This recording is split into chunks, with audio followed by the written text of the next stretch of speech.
રાજકોટ જિલ્લાના ધોરાજીના ખેડૂતે ડુંગળીના પૂરતા ભાવ ન મળતા અનોખો વિરોધ નોંધાવ્યો છે। ખેતરમાં પડેલી ડુંગળીમાં જ સમાધિ લઈને વિરોધ નોંધાવ્યો હતો। ડુંગળીના ગગડતા ભાવને લઈને ખેડૂતો ચિંતિત છે, ત્યારે સરકાર દ્વારા નિકાસ બંધી કરી દેવાના કારણે ડુંગળીના ભાવ ગગડી ગયા છે અને જેને કારણે ખેડૂતોમાં રોષ જોવા મળી રહ્યો છે। ધોરાજી પંથકમાં ડુંગળીનું પુષ્કળ ઉત્પાદન થયું છે। ડુંગળીના પહેલા એક મણના ભાવ 600 થી 800 જેટલા હતા, જે ઘટીને હવે 120 થી 300 રૂપિયાની આસપાસ થઈ ગયા છે, જેને લઈને ખેડૂતોમાં ભારે આક્રોશ જોવા મળી રહ્યો છે। ખેડૂતો સરકારને જગાડવા માટે આવેદનપત્ર આપ્યા। ડેપ્યુટી કલેક્ટર કચેરીમાં રામધૂન બોલાવી અને અંતે જગતના તાતે સરકારને જગાડવા માટે થઈને ડુંગળીમાં જ સમાધિ લીધી।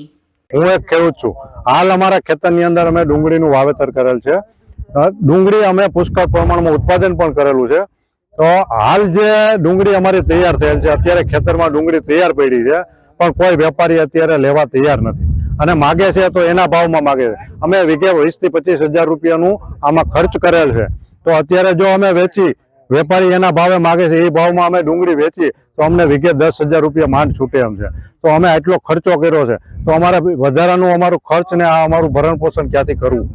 અમે સરકારશ્રીને વિનંતી છે, અમારા છોકરા ભણે છે, અત્યારે ભણતરની ફી તમે જોવો, લાખ સવા લાખ ખર્ચો ભણતરની ફી છે। તો અમે એવું હતું કે ડુંગળીનું વાવેતર કર્યું છે, એનું ઉત્પાદન આવશે, સારા પૈસા મળશે તો અમે છોકરાઓની ફી એમાંથી ભરી શકશું। તો અત્યારે અમને આમાં અમારા જે ખર્ચ કરેલ છે એ નથી મળે, બીજા તો વધારાના તો પછીની વાત છે।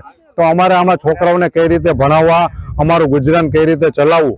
તો સરકારશ્રીને એટલી વિનંતી છે કે હાલ તમે જે નિકાસબંધી કરેલી છે એ વહેલામાં વહેલી તકે ઉઠાવી લ્યો, જેથી કરીને ખેડૂતોને પોષણક્ષમ ભાવ મળી રહે તો ખેડૂતો પોતાનું ગુજરાન ચલાવી શકે।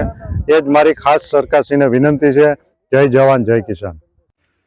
ધોરાજીના ખેડૂતનું કહેવું છે કે માવઠા જેવી મહાઆફતનો સામનો કરીને હારી ચૂકેલા ખેડૂતોને હવે ડુંગળીના ભાવે રાતા પાણીએ રોવડાવ્યા છે।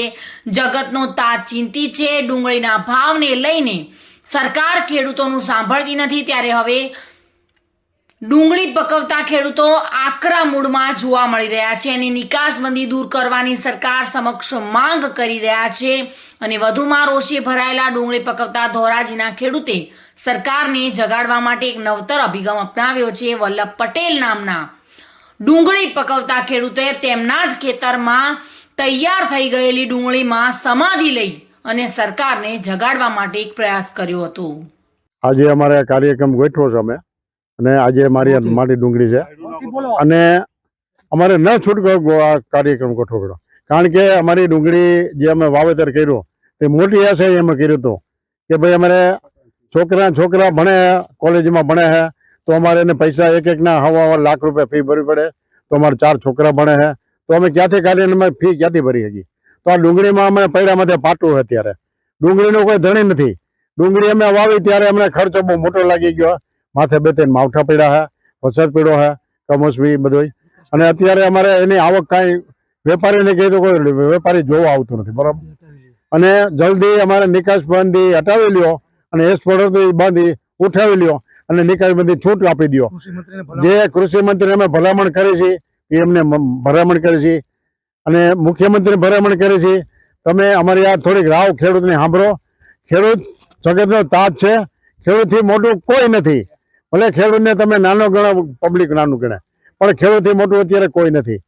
જગતનો તાજ છે, જે પાલન પોષણ કરે બધા નાના મોટા બધા દરેકનું, એ ખેડૂત જ પૂરું પાડે, બાકી કોઈની તાકાત નથી। અને જો આ તમારે બધાને ખેડૂતને પેટે જલમ લેવો પડે, તમારે બધાને સસ્તું ખાવું હોય તો આ બધી સરકારને થોડીક અમે અવાજ કરી છે કે ભાઈ ખેડૂતને થોડોક ભાવ તો મળવો જ જોઈએ। ખેડૂત જે 12 મહિના મહેનત કરે છે, ટાઈટ તડકા રેડી અને બધી, ત્યારે અમે ઘેરે જઈએ તો છોકરા સુઈ ગયા હોય, પાછા આવી હુતા ઉઠે, બરોબર છે? તો અમે અમને કોઈ દેખતા નથી, ઓળખતા નથી। અમે એટલી મહેનત કરી ખેતરમાં, ખર્ચા એટલા કર્યા, દવા ખાતર, મજૂરી મોંઘી, અમારા મજૂર બેઠા, મજૂરને મજૂરી આપવાની, મજૂર કે લાય લે તો અમારે આમાંથી આપવું હું? અત્યારે હું અમારી પોઝિશન છે એ અમને જ ખબર છે, અમારી વેદના એટલી છે। એક ખેડૂત અગ્રણી તરીકે જે મારા ખેડૂત ભાઈઓ મને બોલાવેલો છે આ ખેતરની અંદર, કે આજે સમાધિમાં એ લોકોએ કાર્યક્રમ ગોઠવ્યો હતો। સમાધિમાં આજે ડુંગળીમાં આજ પાયમાલ થઈ ગયા છે મારા ખેડૂતો, ધોરાજી પંથકના, તો સરકારને મારી ભલામણ છે, કૃષિ મંત્રીને, સીએમ સાહેબને, પીએમ સાહેબને તાત્કાલિક ડુંગળીની નિકાસમાંથી હટાવી લઈએ.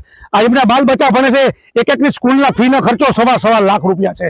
આજે વીઘે ખેડૂતોને મારા આજે ડુંગળીનો 22,000 રૂપિયા ઉપરનો ખર્ચા ચડી ગયા છે. તો શું આ બે વર્ષ થયા, ગયા વર્ષે પણ ડુંગળીમાં કિલો 2 રૂપિયા સહાયની વાત કરી હતી, આજ 2 વર્ષ થયા, દર વર્ષે 12મા મહિનામાં નિકાસબંધી કેમ કરે છે? તો આ મારા ખેડૂતનો માલ ઢોલે ટીપાય છે. આનું શું કરવું? વેપારીઓ પણ હાથ નથી નાખતા. આજે મારી ડુંગળી તમે જો મજૂરી નથી મળતી, ઊભી થતી, ખર્ચાઓ ઉભા નથી થતા, ખાતરના ભાવ ડબલ થઈ ગયા છે, ડીઝલના ભાવ એવડા છે, તો મારો જાય તો ખેડૂત ક્યાં જાય? મારી માંગણી છે તાત્કાલિક આ નિકાસ હટાવી લઈએ. પીએમ સાહેબ, સીએમ સાહેબ અને મારી કૃષિ મંત્રીને તાત્કાલિક આ ભલામણ છે. ડુંગળી પકવતા ખેડૂતોએ હવે એક આશ્ચર્યજનક કાર્યક્રમ આપી અને સરકારને જગાડવા માટે પ્રયાસ કરી રહ્યા છે. ખેડૂતોનું કહેવું છે કે ખેતરમાં પડેલી ડુંગળીના પૂરતા ભાવ નથી મળી રહ્યા, જેના કારણે તેઓ લૂંટાઈ રહ્યા છે. ત્યારે સરકાર દ્વારા ડુંગળીની નિકાસને છૂટ આપવી જોઈએ, જેથી કરી ખેડૂતોને તેમના ડુંગળીના પોષણસમ્ય ભાવ મળી રહે. વિમલ સોંદરવા સાથે bureau report, today Gujarati news.